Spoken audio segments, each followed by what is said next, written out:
knows what we're doing for virtual happy hour. So I want to thank you for joining. Hopefully you have your favorite cocktail or protein shake in hand, like I do. But I want to thank you for joining this evening. I just want to go over a few things before I turn the time over to Tim. So I'm going to put everybody on mute, and then I'll take everybody off of mute here in just a second. So can everybody see my screen? Just nod your head if you can see my screen. Okay, perfect. So the first thing I want to go over is we sent out an email. Just welcome you, an email with your login credentials to the membership site. So you should have received an email similar to this. This is the URL that you'll go to log in. You'll put in your email address and then the password. Your password was one that you either created or one that was auto-generated. But you'll go to our website, so pgfit.com. You can click on news, and then we have all of the latest updates. So all the communication that we're sending out is right on our website. So you can see the email that I sent out this morning, all the communication is here. And then we have the PG Fit schedule. So starting next week, we're going to be video streaming the workouts Monday through Thursday at 5, 7, and 9 a.m. and then 6 p.m. And then Friday and Saturday at 8 a.m. We'll have online meetups on Mondays at 6, so that'll take place of the virtual streaming workout. So we'll have an online meetup this upcoming Monday, and our focus next week is going to be on nutrition. And then we'll have a virtual happy hour on Fridays at 6. The other thing I wanted to show you is if you go to our website, pgfit.com, and then you click on login, that'll redirect you to the membership site. You'll put in your username and your password and then log in. And I'm updating this daily. So we'll have downloads, and we're recreating some of this information. So we actually created this grocery shopping pantry list. We've got the nutrition workbook and then the corrective exercise manual. Next week, we're going to be going over nutrition. So we'll be doing a deep dive into that fundamental. We've got the different programs for you to review, and then all of the videos. So these are the streaming videos that we're doing every day. We've got the daily workout videos, which they're basically the same thing, but these are the ones that we're giving the public access to, and then other resources. The other thing to look at is your .fit program. So we'll be talking a little bit more about that on Monday. But please make sure you've at least logged into it and you set up your goal. One thing I do want you to note is that .fit is actually offering 20% off all of their products. So you can log into your account, and then you can actually order products directly from the website and just have them delivered to your door. Next thing is, if you haven't, make sure that you like our fan page. So it's facebook.com/pgfit. This is our fan page, and this is where we'll post all of our information specifically for our groups. It's our private Facebook group, which is PGFit members. So make sure that you like our fan page, and then you request to join the private Facebook group. And then the last thing, if you want to be able to get the videos, so we have a smart TV and an Apple TV, and what we do is we'll download the YouTube app, and then you can actually just go to our channel, PGFit Personal and Group Fitness, and then you can watch the videos there. So you can just watch them right in the comfort of your own home, and then put on some music and go through the workouts. Does anybody have any questions about that? So let me unmute everyone. Does anyone have any questions about that? I do, but I'm probably going to have to call back and figure out what all these things are. Like, I don't know, Okay. username, password. Mm-hmm. Anyway, I'll address it with somebody later. Okay, so I'll take note of it, and we'll make sure we set up a call just to help you go through it. Thank you. Last thing to note is everybody should have gotten a phone call from myself, Seth, or Casey. We're trying to set up a meeting in person or a virtual call, and we'll just make sure that you understand how to access all the resources. Good question. Does anybody else have a question? Okay, Well, without further ado, I'm going to turn the time over to Tim Hudson. Tim has been a client of ours for several years now. Yeah, my wife and I have had an opportunity to work with Tim. He's a financial advisor. He's the president of Silver Star Financial, but he has done wonders for us in helping us learn how to budget, set up an emergency fund, and then make sure that we're investing wisely. I thought it would be appropriate to have him on the call because I know a lot of people are worried about their investments at this point. So, Tim, without further ado, the time is yours. Thank you, Michael. Um, yeah, there's a lot to cover today. There's a lot going on. But first of all, I want to thank you for what you're doing, Michael. It's very important that you're keeping us connected, keeping us informed and educated about our health and wealth too. They both go together, don't they? One can complement the other. There's a lot of uncertainty and fear out there today. So I certainly want to speak to that first, and then we'll talk a little bit more about some 5 keys that really matter when it comes to investing and retirement planning. But I certainly want to open it up to any questions, so please do not hesitate to ask any questions at any time. I certainly want to cover the topics you want to cover. I don't particularly have an agenda, but I've got some topics that I can certainly talk about.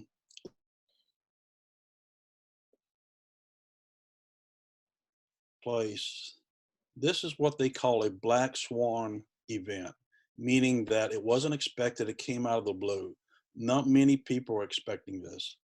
And it caught everybody by surprise. Before this happened, the economy was hitting on all cylinders. It was doing very well. Actually, the PMI was doing good. PMI stands for Purchasing Managers Index. It's a survey they do every month to kind of measure the purchasing managers, if they're buying, selling, and so forth, and kind of measures the growth of the economy and GDP, gross domestic product numbers. And a lot of the economists, based on that, were projecting about 3% growth rate in the first quarter of this year, which is pretty good. Well, that has certainly changed in light of this COVID-19. So certainly the numbers are going to look worse. We may have some positive growth in the first quarter because the first part of the quarter, but certainly the second quarter is going to be negative GDP, negative growth, and potentially the third quarter. And the definition of a recession is 2 negative quarters. But when we think of recession, what's the first thing that comes to our mind? 2008, right? That was a devastating recession. So a lot of the economists believe this could potentially be a short-lived recession, maybe 2 quarters, 1 or 2 quarters. And maybe instead of being a V, an L-shaped recovery where the market loses and stays down, potentially it could be a V or a U-shaped recovery. I think the key to this is the unknown. We don't know yet. And the market does not like unknowns. The market likes certainty. And that's we've seen that volatility in the market because of the uncertainty. And until we get some certainty, I believe we will continue to see market volatility and that we've been seeing. So I think once we come and get a handle on this, like China has done, they're looking for the numbers to peak and then straight line or start decreasing.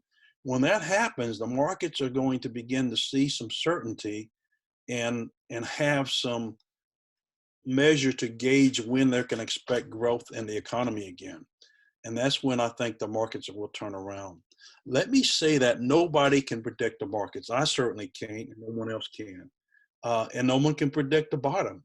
This is very likely going to get worse before it gets better. I'm certainly advising all of my clients not to get out of the market, to stay invested. If you're properly diversified and allocated according to your risk tolerance, your time horizon, and your goals, integrated with your overall financial plan. It's hard to do that, but we can look back at the big picture and see, a lot of events of the past 60, 80 years, there were some terrible events back then and fear like we see today, and they always recovered from those events. So that's the positive we can take away, that we're very likely going to recover from this.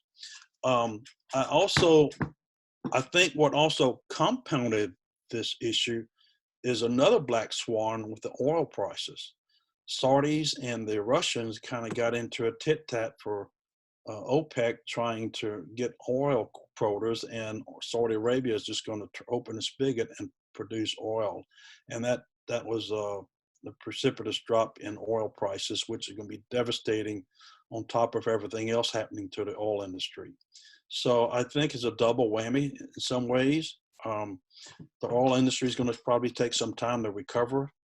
But the United States today is the #1 producer of oil today. This changed about 2014. So that's kind of another negative. A lot of people are going to lose jobs, and that's what I see. The negative numbers have not come out yet. I think we're going to begin to see some negative economic numbers in the first quarter of April. I heard on the radio the day that there was 200,000 new unemployed applications in Texas alone. So I think we're going to see unemployment rise. So I think the numbers are going to get worse before it gets better. But there is light at the end of the tunnel. This will come to pass. It always has. The question is how long it's going to take. I think the worst thing we can do is make emotional decisions in the middle of a crisis. So I'm going to cover today 5 keys that I think that really matter when it comes to investing in retirement planning. And the first is having a plan. You know, many of us, we would never build a house without a plan, right?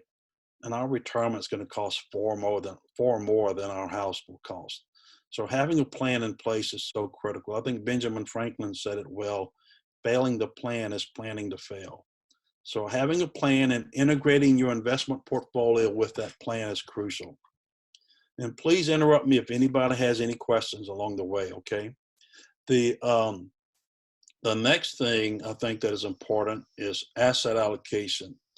Asset allocation and diversification are 2 different things. Asset allocation, for you ladies that bake pies, I don't bake pies, but if you bake a pie, you have different ingredients in that pie. That's asset allocation. And then you're going to have different names within each asset class for greater diversification. 2 separate things, and both of them are important when it comes to designing investment portfolios. And the reason being, you don't want everything going up together or going down together, kind of like the salt and the sugar in the recipe. Everything is not perfectly correlated, and there's a purpose for that because you don't want everything reacting the same way. Well, in 2008, what happened? Stocks and bonds historically were not perfectly correlated. Stocks would go up, bonds would go down. Bonds would go up, stocks would go down. In 2008, they both went down together. So it's crucial that we start implementing additional assets in our investment portfolio besides the stocks and bonds. There's many different types of alternatives, multi-asset funds and stuff that are not necessarily correlated with the stock market or bond market. Any questions so far? So if you have any questions, just go ahead and unmute yourself. Just make sure to unmute yourself. Okay. I think I can share with you some things that concern me as an advisor. I see a lot of people investing in ETFs. And go ahead. This is Jerry. Is now the time to buy, or should I wait? If I knew that, I wouldn't be on this call. Yeah, that's a good question, and that's a question a lot of people are having. I certainly believe, we're right at a little bit over 30% discount in stock market today, and that's a good value. If we look at the PE ratios of stocks on a historical basis, they have been within 16 and 19 PE range. When I say PE, that is price divided by earnings. If a stock is selling at $100 and it has $10 of earnings that year, it has a PE of 10. So looking back over history, the stocks have really traded within that 16 to 19 PE range. They're under 14 right now, so that's some extreme value. Could they get cheaper? Absolutely, absolutely. And I believe likely there might, because as I mentioned, the bad news has not come out. We've got some bad news, but the bad numbers, the economic numbers have not come out. after the first quarter, and I think that will be coming out in the first week in April, economic numbers. And if there's still a lot of uncertainty around this COVID-19, if it hasn't peaked, then I think we're going to see some more downside risk, potentially. But if there's some certainty around it, I think the market is going to always be forward looking in advance. I think you're going to see the market turn around before you hear the good news. And that's why nobody can time the market. It's futile to try that. So I think it's important to stay invested if you properly diversified and allocated. If you've got new monies, it's a great time to maybe invest that money over the next days, weeks, months, who knows. But it's at a good price today for sure. And I'll talk about a couple of strategies to do that in just a few minutes as well. Any other questions? Okay.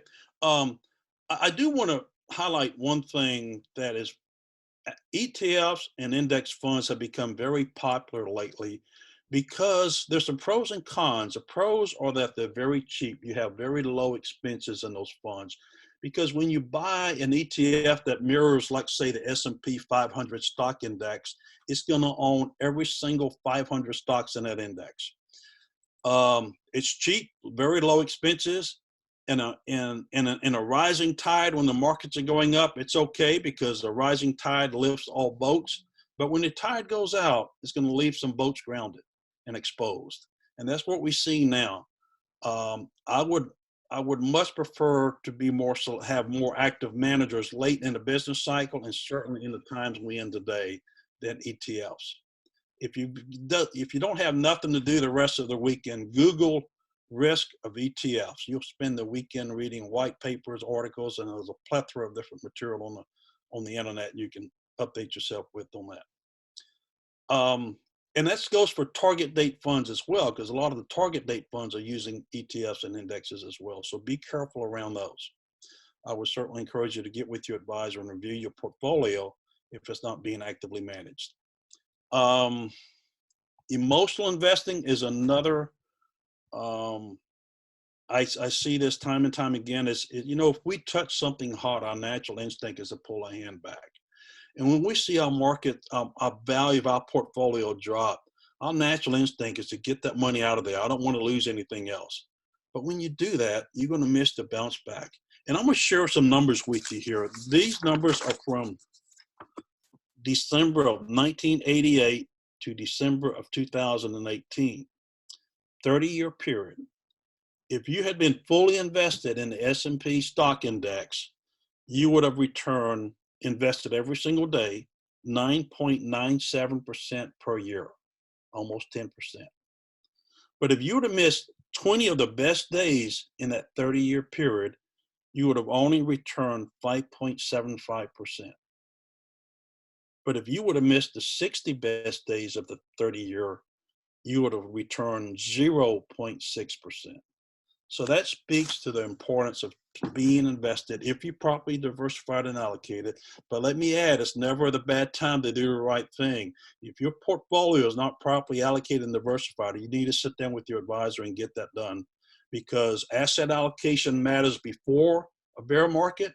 It certainly matters in a bear market, and it certainly matters after a bear market.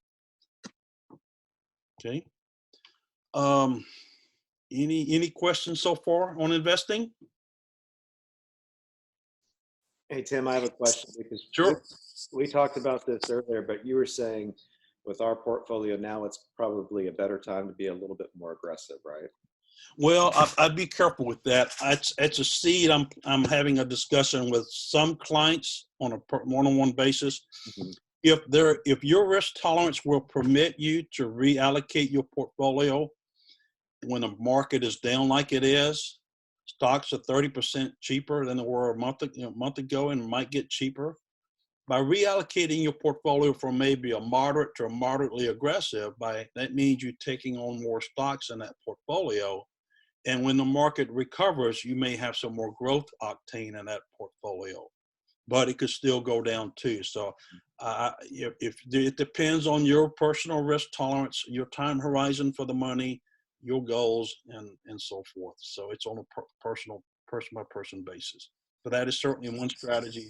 Reallocating and making sure you've got the reallocation to take advantage of the growth when it does come back is a good point. Hey, Tim, this is Tammy. Yes, Amy.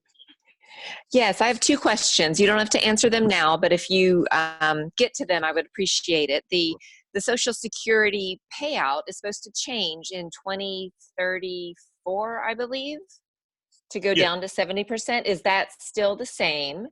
And then what is the typical market bounce back? Like what is the lag between the reports showing positive growth and then the market responding? Yeah, good. Two very good questions. I'll go ahead and address them right now. The last numbers I saw was that Social Security was well funded until 2034, at which time they could still make payments, but only pay out the number you were right around 70% without them making changes. Now, there are some proposals in Washington, if Congress can come together. Some of the things they're discussing is maybe raising the age, making more of the benefits taxable. Right now, up to 85% of your benefits can be taxable. Soon, I suspect it will likely be 100%. But I would also add that there's too many people that depend on Social Security. Unfortunately, that's a lot. All some people have, and they're living at poverty level. And so I don't think that program is going to go away. I think what we're going to talk about next is going to happen, raising taxes. So I think to address that, I think there will be changes, though. I think we'll see some 100% taxation on our benefits. And maybe some people, they've also discussed, and some people have certain amount of assets or income may qualify for less Social Security benefits, somewhat of a means-based approach to it as well. So now the other question, the average bear market in decline, we've had, I think, around 10 major recessions since the 1940s. And the average decline in each of those average, some, we saw 2008 was 40-something%, almost 50%. But the average is a 30% decline. And that's about where we are today. Then we could certainly get worse from this point. So that's the average. The recoveries depends on a case-by-case basis. 2008 was kind of a slow go because it had such a devastating effect on so many financial institutions.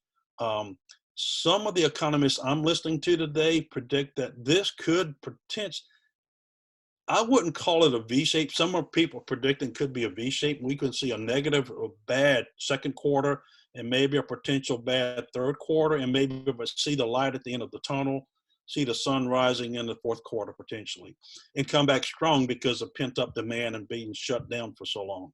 I believe it potentially, it could be a V-shape, but it could be maybe a short U-shape as well, where we might see two negative quarters. Nobody knows that for sure, but I think stocks are cheap now, but I think they could get a little cheaper shortly, potentially. I was certainly, I'm reallocating some of our portfolios now, right now today, because nobody's going to hit the bottom. At 30% discount's a good discount for me. Okay, does that answer your questions, Tammy? Yes, thank you so much. Okay. Hey, Tim, it's Mark. I got a question for you. Yes, Mark. Going back to your 401k topic, when you see it kind of disappearing right before your eyes, what's your strategy for trying to preserve all you can? Yeah, that's a good question. A lot of 401ks become 201ks. The joke is, it is discouraging, but if you properly allocated and diversified, the best approach is to do nothing. But I would submit to you probably over 90% of the portfolios that I see for the first time are not properly allocated and diversified. And it's never a bad time to do the right thing. I see a lot of portfolios, people too concentrated in stocks, maybe using too many index funds in late in a bull market or in a down market like we in now. And the risk of that is that you buying the good, the bad, and the ugly, every single thing. An active manager is going to go in there and try to just buy the good. They're not always successful, but I would prefer that approach than being stuck with buying everything. But if you properly diversify and allocated, Mark, the best policy is hands off, let it recover. Now, obviously, your planning should be integrated with your investment portfolio allocation. So you shouldn't have any need for any income. You should have your emergency fund taken care of. So if you properly if you've got your plan integrated with your investment plan, it doesn't matter if it's down. Your other finances are taken care of. Now, if someone's living on income from that portfolio, that needs to be structured a little bit differently. So it depends on your need for the income. If you don't need income, just turn it off. Just turn the news cycle off. Because keep in mind, all we're going to hear is the negative news, not the good news. Very little of the good news. Okay. Anybody else? Okay. The next thing I want to talk about, that we've talked about planning matters. We talked about, asset allocation, diversification matters. The next thing is risk management matters. Now, this is what frustrates the heck out of me, because it's like pulling teeth to get some of my clients to consider some of this stuff at certain times. And when I say risk management, I'm talking about risk in all areas of your life. If you own a business, you have risk. Someone can come on your property, an employee could sue you. They can access, without an umbrella liability policy, without a business liability policy, you're subjecting that whole business. Keep in mind that if you get in an automobile accident, or if your dog bites a neighbor, they can come after all of your assets. Then what's protected in Texas are your primary residence, if it's under $1 million. Your IRAs in Texas are protected. Your 401ks are protected. Life insurance cash value is protected. Annuities are protected. But if you own a business, that is not protected. They can go after that business. And that's the big risk I see a lot of business owners not taking. Long-term care is another. I've seen vast amounts of wealth dissipated from long-term care. And long-term care is the type of care you would need if one of you would need care with the acts of daily living. I'm not talking about disability insurance, and that's important too for people who are working. You want to ensure the goose that lays the eggs. But when you stop working, or if you get in an automobile accident and you can't care for yourself, you may need long-term care services. The only thing that will pay for that is three things: cash, long-term care insurance, and Medicaid. I'm not talking about Medicare, I'm talking about Medicaid. But to qualify for Medicaid, you've got to spend down your assets to poverty level. I have seen too many spouses left destitute. I have seen too many businesses, ranches, not left to the family like intended because it had to go to fund that long-term care. So life insurance, making sure your family's protected. And then we get into investments too. I think it's important to protect our retirement income as well. Many of us don't have pensions, entitled to pensions like a lot of our parents are. So there's certain things you can do to mitigate or eliminate investment risk and design guaranteed retirement income through certain types of annuities. And be very careful. There's all kinds of annuities, and some you should not get near. But there are a certain few that are very extremely helpful in designing retirement income.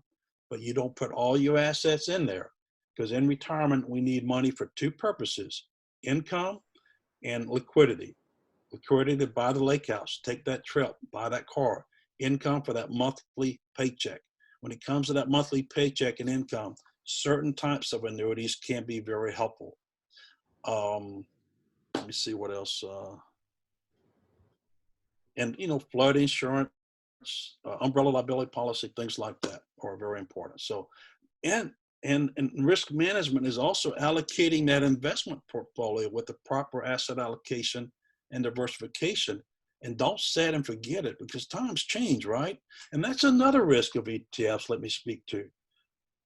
When you own every single stock in that index or that ETF, certain times the economy, certain industries are going to be doing very well. Oil and gas is not doing very well right now. I don't know if I'd want to be exposed to that. So and active management can hopefully mitigate that risk by trying to stay with the attractive or the undervalued that may appreciate very quickly industries. Not just industries, but certain demographics, but also the geographics as well, parts of the world. Let me see. Any questions on any risk management issues? Topics? Okay. Something I'm really passionate about is tax management. Certainly don't want to get political today, but as Tammy mentioned, Social Security is in dire straits, but what's in worse shape than Social Security is Medicare, not Medicaid, Medicare, which we all sign up for at 65. That is in much worse shape than Social Security. And again, I don't see that program going away. I see changes coming, but there's going to have to be changes to keep it afloat. But I think, keep in mind that we've all seen and experienced, for many of us, tax cuts since the Tax Cut and Jobs Act. Those tax cuts are scheduled to go away in 2025. And I suspect we're going to see rising taxes. That's my fear. That's what keeps me up at night.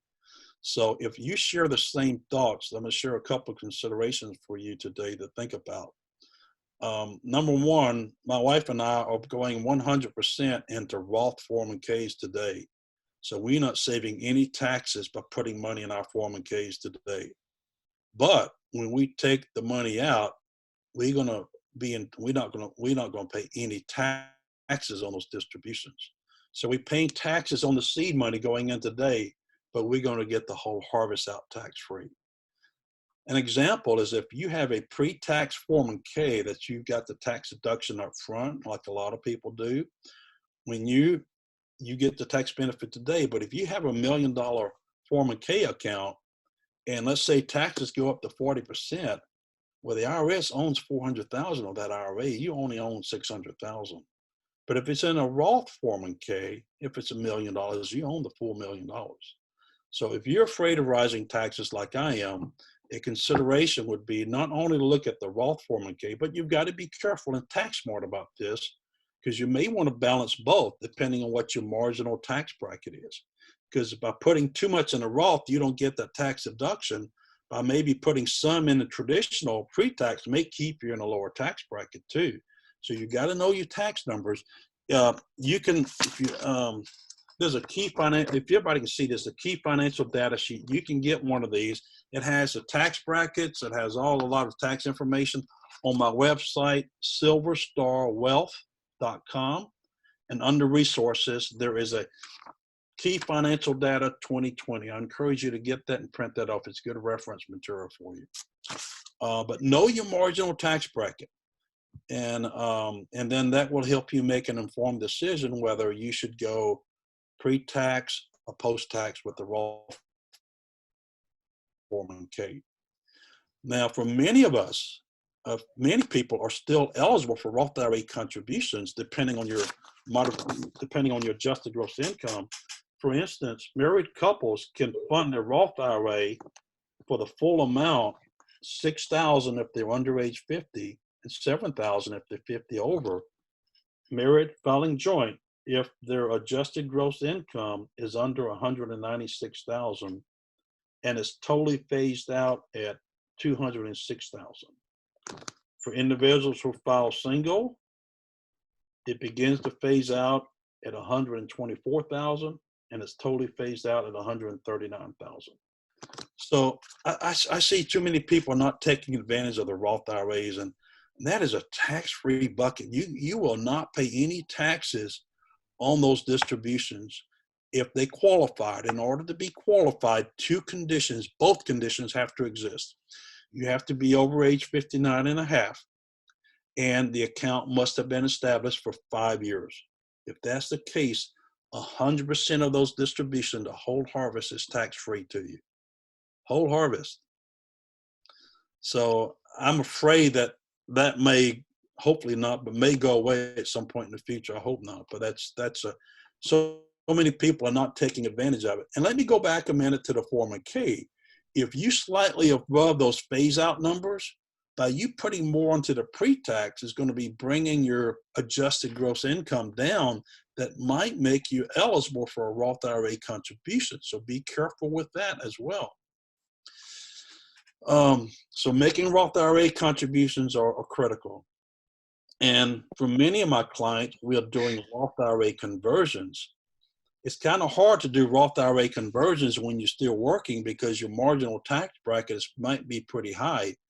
But if you plan right and have some after-tax investments built up besides all taxable pre-tax monies, then you can live on that taxable investment and drop your marginal tax bracket in early retirement and then start converting it in chunks at a time, staying under certain marginal tax brackets from a pre-tax IRA to a Roth IRA.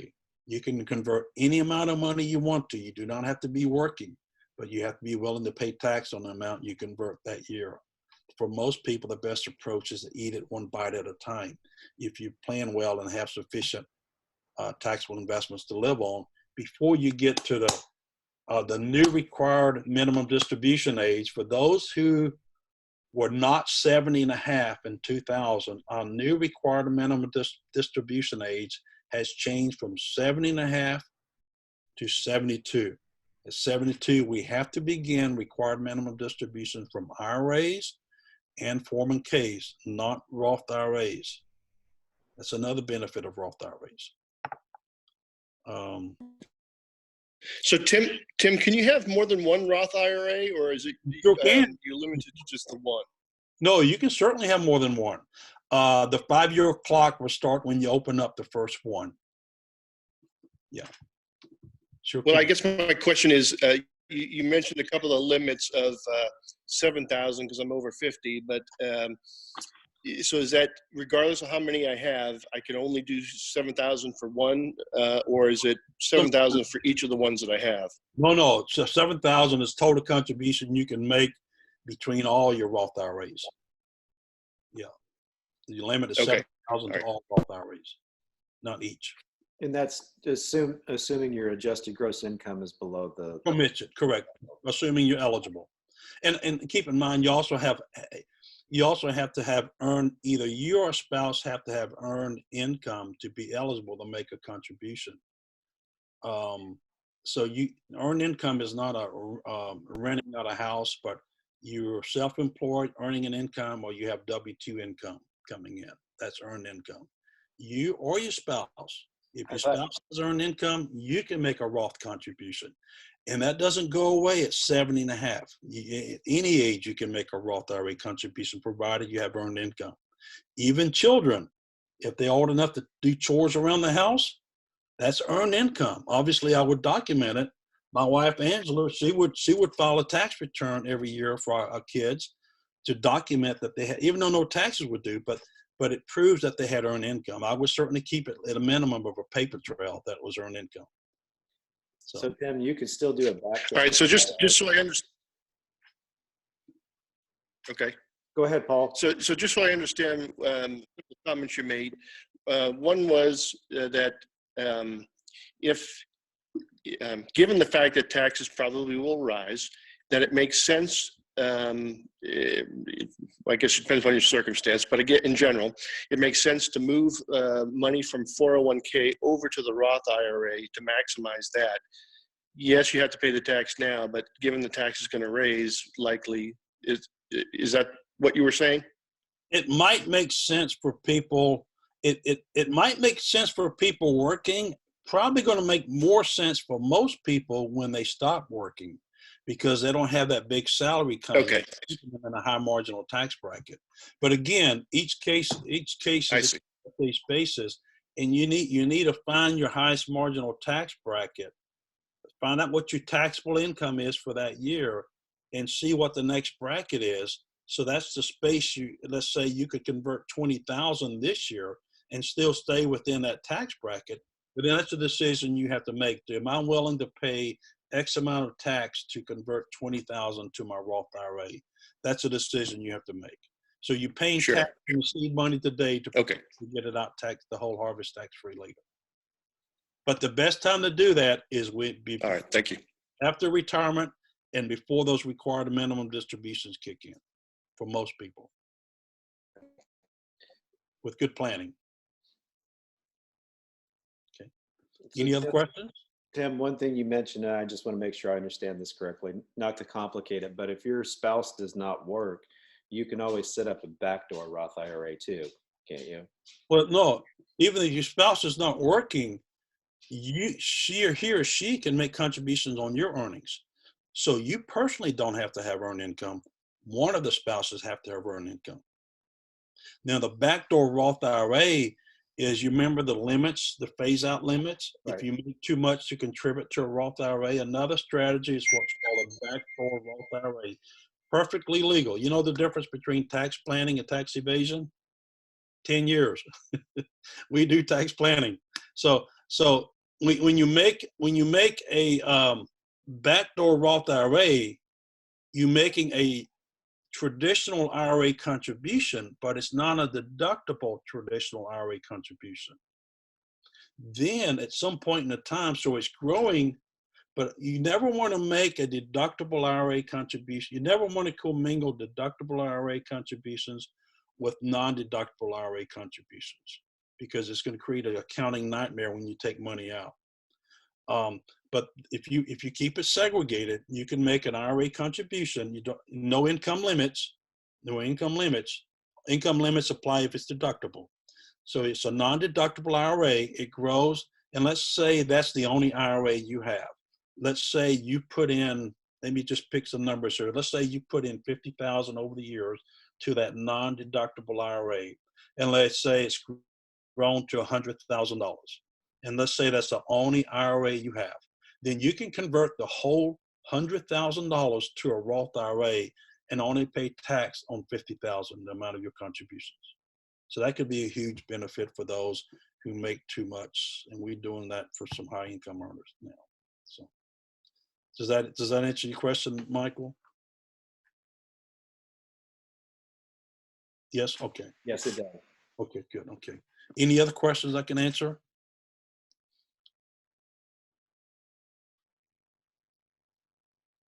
Okay. The only other thing I would add is that it's very important. The only thing constant in life is change, isn't it? I mean, we're seeing that today. So it's important to have a plan and have a well-designed investment portfolio that's integrated with your plan for tax efficiency and risk management. And don't set and forget it. It must adjust. You must plan and adjust. Plans need to be updated periodically. If your portfolio is not actively managed, somebody needs to look at it and maybe reallocate. So that's really all I have today. I'm willing to answer any additional questions. You're gonna get smacked. Only one person. How many sports have you played in your life? I went ahead and unmuted everyone. Number 12. You wouldn't wake Nope. up. Okay, hold on. All right, I'm going to unmute everyone. If you want to put yourself back on mute, you can, but that way we can just have a conversation. Number 12. So does anybody else have any questions? Hey, Seth, how's it going? It's going pretty good. Just playing some family games and trying to learn a little bit about what Tim was offering us today, given the circumstances. Why don't you introduce us to everybody in your family? Yeah. All right. So I have my first sister-in-law, Alex, her boyfriend, Jack, obviously my beautiful wife, and then my other sister-in-law, Nina. Hi. My dogs are over there. But little Krista, say hi. Very good. Does anybody have any questions for Tim? Okay. I don't have a question. But I'd like to say thank you. Loitering, so when he lost it. I put loitering. Yeah. Yes, thank you for everything. Thank you.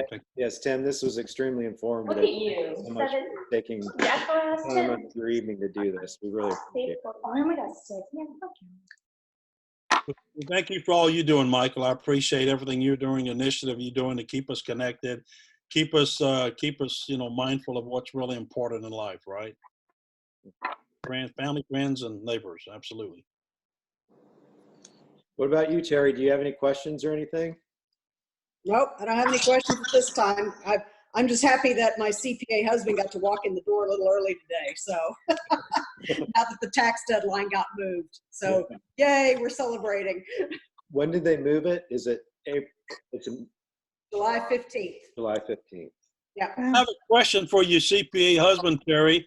I saw that today too. My first thing came in mind, does that also extend the deadline for IRA contributions? We don't know yet. Okay. Hopefully so, right? Hopefully so, but similar to other things, press conferences came before facts and details. Yeah. So we'll get more details hopefully next week, and we'll know that answer soon. Thank you. The student loan payments also got pushed out 60 days without penalty.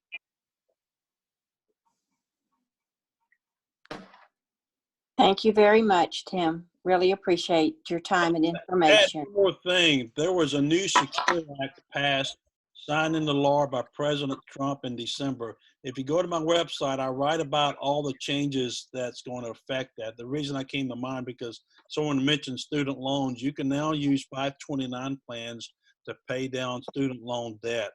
And it changes the required minimum distribution age from 70.5 to 72 for many people. But the biggest impact is inherited IRAs, beneficiary IRAs. Those are going to change significantly, but refer to my newsletter. There's more details on that under resources on the website. What about you, Selma or Scott? Do you guys have any questions? No, my accountant husband. He's on top of all of it. Yes. Thank you. Retirement does for you. He said that's what retirement does for you. Tim, I do have a question. Sure. We do have an advisor and a portfolio, but I feel it's always good to have a second set of eyes on everything. Do I just make an appointment with your office to have you review what we currently are doing? Yeah, you can schedule a consultation, come in, and we ask that you complete a form and bring in your most recent tax return and investment portfolio statements. We can have that discussion, and absolutely. Okay, great. Sure. What about you, Cindy or Emily? Do you have any questions? No. Where's your sister? Is she there today? She's around. Putting babies to bed. Oh, she's putting babies to bed. What about you, Angie? You have any questions or anything? Ann? No, I don't. No, No? just listening. I'm good. I was listening too. Thank you. Yes, thank you for everything. It's just good information and helpful. Great. What about you, Mark and Linda? Look like you're nice and comfy in your recliners there. We're good. Thank you for the information, Michael. Thanks for putting it together. Appreciate it. So how did you set this up? Is this, are we seeing you from your laptop, or did you have like a webcam? I've got a little Mac Mini sitting underneath the TV and then a webcam sitting up on top, and we're just sitting here talking with you. And then you have us pulled up on your iPad too, huh? Yeah, because screens open. I've got everybody on the screen at the same time, so everybody's kind of small. So looking at it here on the iPad, it's pretty good. Okay. Yeah, I always like bouncing ideas off of you because you're so tech savvy. Just out of curiosity, how's AT&T been doing with this? AT&T's been really busy. Everybody that can work from home, working from home until further notice. And the big emphasis is just, keeping our network up, keeping the landlines up, keeping wireless up, keeping the internet, from crashing for the customers we serve. So it's been a good time for us. Very busy. I like working from home. Well, does anybody else have any other questions or any other comments? What about you, Brian?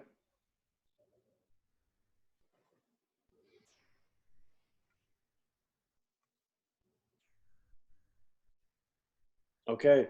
Well, I want to thank everybody for joining us. I hope you have a wonderful weekend. Remember, we're going to be starting the virtual streaming workouts at 5, at 7, and at 9 a.m. And then at 6 p.m., we'll have an online meetup and we'll be talking specifically about nutrition. So thanks again for joining. And Tim, thank you very much for your expertise and for sharing all this valuable information. My Thank pleasure. you, Tim and Michael. Thank you very much. Thank you. Thank you. Have a good weekend. Oh, we are going to have a workout tomorrow at 8. So we're going to be streaming a workout tomorrow at 8 if you can join.